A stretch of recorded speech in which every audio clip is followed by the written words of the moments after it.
Hey guys, Mrs. Jess Outdoors here. So today I thought that I would go around the whole yard and give you guys just kind of an update on the Jess family Suburban Homestead, as I like to call it. We've been really busy outside. I'm pretty much living out here. Got quite the farmer's tan going on. So we'll start out front and I'll work my way out back and show you guys just what we've been up to. All right, so we are out front of the Jess house. Last time I talked to you guys about out front, I think we were putting in mulch. That's been long done. We have put in annuals. I have a lot of petunias in here. And this is my front circle. It used to be a big silver maple that was here. And we cut it down a couple years after we moved in. And instead of removing the stump, which would have been really expensive, I actually just bought a half whiskey barrel and turned it into this beautiful front garden bed. So this is where I usually just keep all annuals. There's no perennials in here. They'll fill out, get really nice. This always looks very nice. Over here, we have our perennial beds and annuals actually.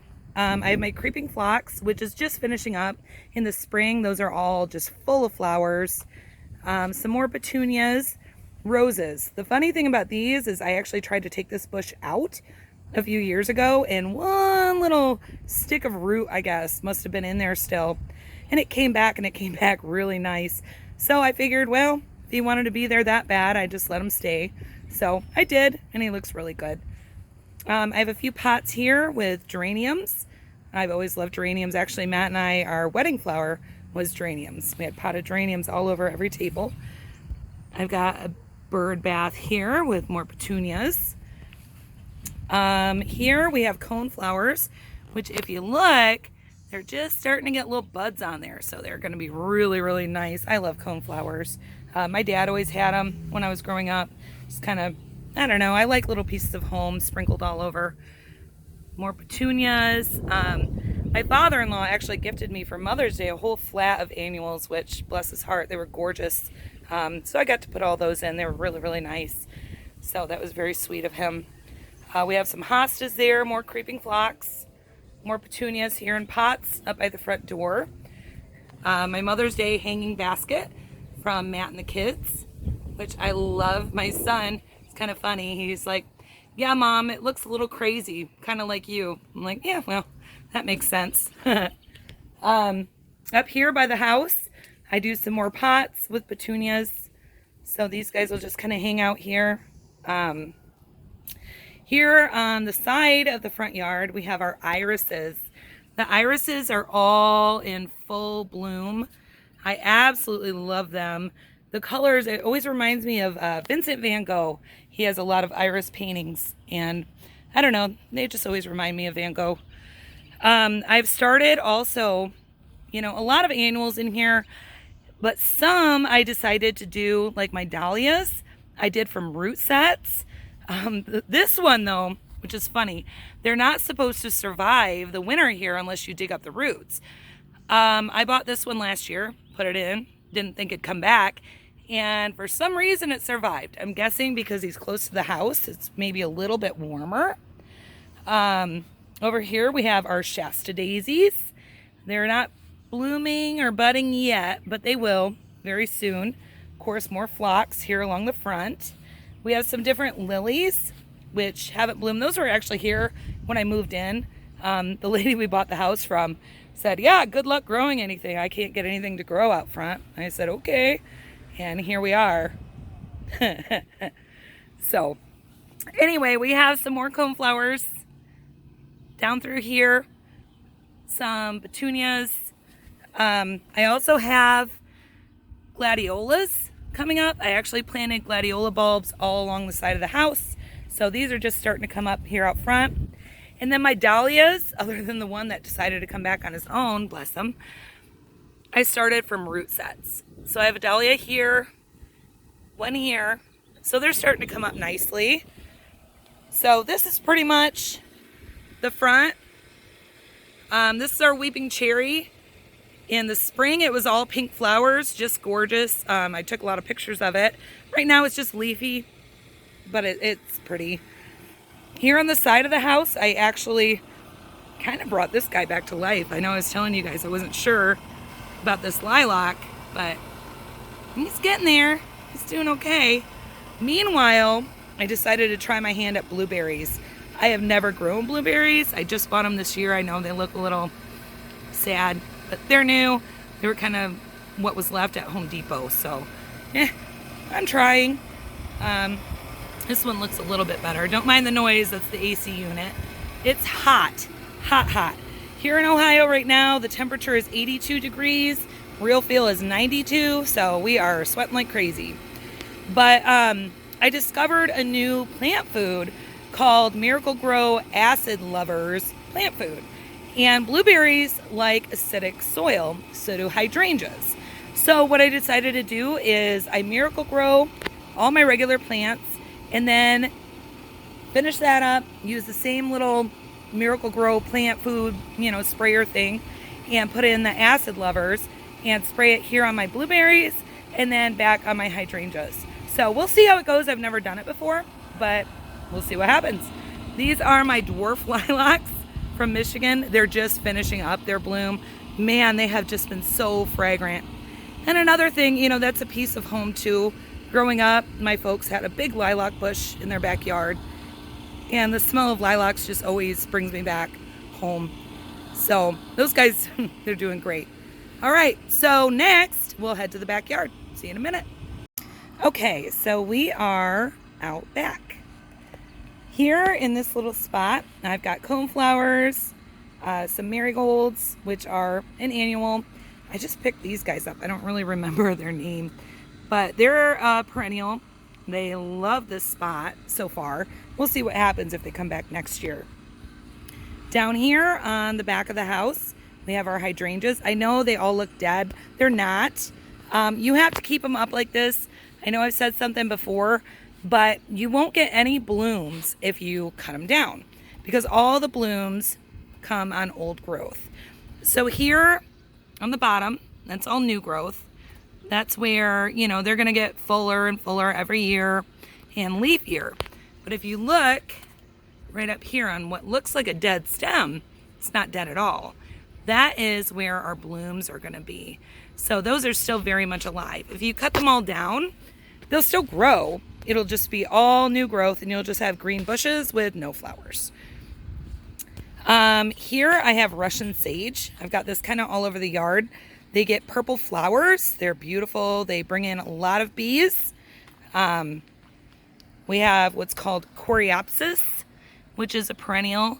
And these just spread. The roots just follow really the top of the ground. And they get really nice yellow flowers. That's kind of what I have going on along the back of the house. More Coreopsis. My little gnome.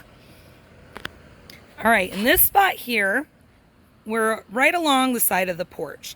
So what I like to do is I've got some Dahlias here that I grew from root sets. And then I have gladiolas all right behind them.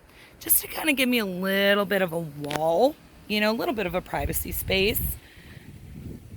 We have more Russian sage. A couple of petunias. I love to sprinkle annuals.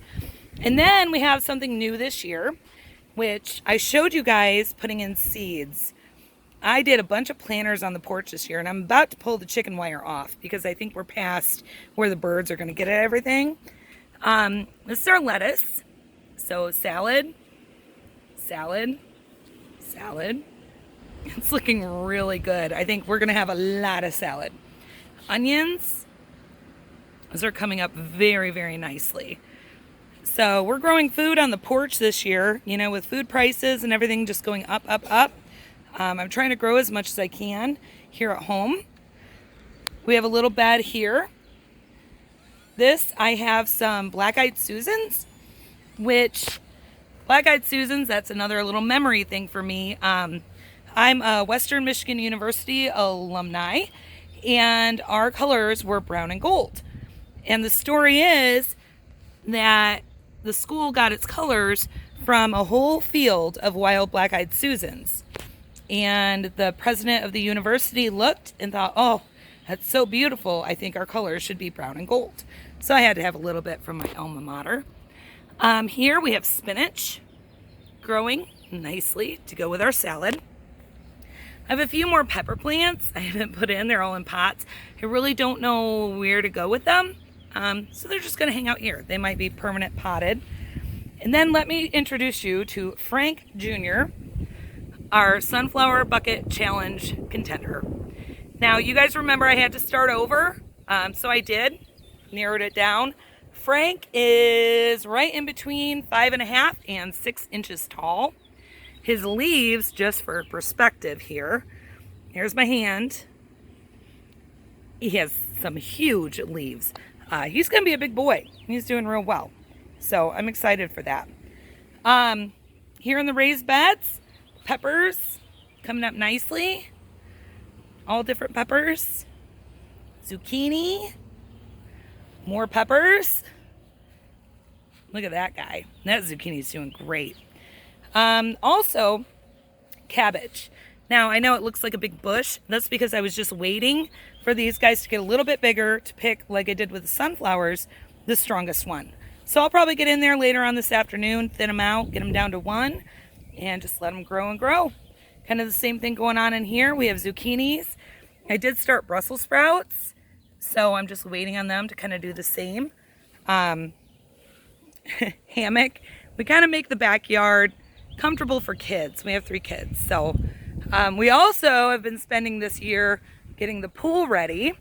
So the pool is all up and running, and I actually have one in it. Hello. Here she is. Hello, Miss D.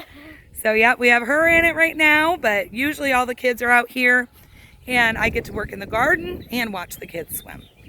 So back here is our vegetable garden. It is doing so well. What I use for mulch is grass clippings. We have a bagging mower, so I'll just dump out the clippings into the garden and spread them out.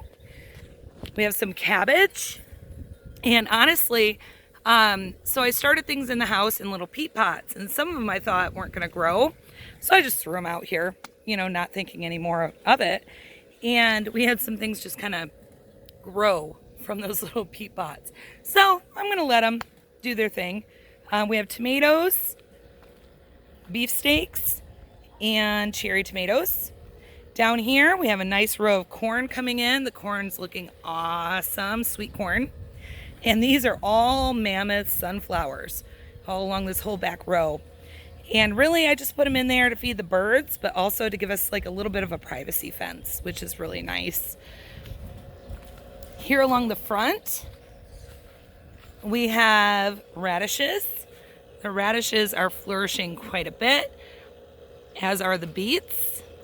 The carrots aren't really doing a whole lot. I don't know what's going on with them, but I'll probably just wipe out that row, leave it as room for the tomatoes and everything else to spread, and then do carrots in my little planters on the porch once the salad is done. So that's okay. Over here we have melons. I know you see a lot of weeds, but there are melons. There's one right there, one there. There's more back there. They're watermelons and cantaloupe. Back here, I have my pickling cucumbers. So you can tell I'm growing a lot. We love pickles. It's like my favorite snack, my son's favorite snack, so we're doing a lot of pickling. We have a nice zucchini down here. Beans, kind of the same thing happened with those as the carrots. I don't know why exactly, but what I did is I just tilled up the soil again, bought a couple of bags of garden soil, and just redid the seeds to give the beans a chance to get established and then be able to grow down into maybe a little bit of the harder dirt, which they're all starting to pop. So I'm quite pleased about that. Sugar snap peas did just fine on their own in the dirt. Then we have our rhubarb, which, oh man, I've got rhubarb coming out my ears. This is one plant, just one. My father-in-law had it. It wasn't doing well at his house, so he dug it up and gave it to me a few years back, and I don't know, he just loves this spot. So I just harvest a little bit at a time. It looks like it's probably about time to do it again. And you can freeze it too and can it, so it's pretty versatile. Our asparagus, I'm letting the fronds start to come on now. We do have some I could pick, but we're about done with asparagus, I'd say. I don't like to overpick it because I don't want to kill it off. Oregano, again, got to really thin that out. It's just huge. It's taken over the whole little raised bed here. And then our strawberries. And we've actually picked 2 strawberries so far. So, which is nice, you know. But they're starting to get little teeny berries on them. So we're very, very close to full strawberry season. And over at my father-in-law's, he has a ton of strawberries. So between what we have and what he has, we're going to have quite the harvest. And we'll be making strawberry jam next. So guys, I will see you on the next video. It'll probably be sunflower bucket update. And then after that, we'll make some strawberry jam. Okay, take it easy. Bye-bye.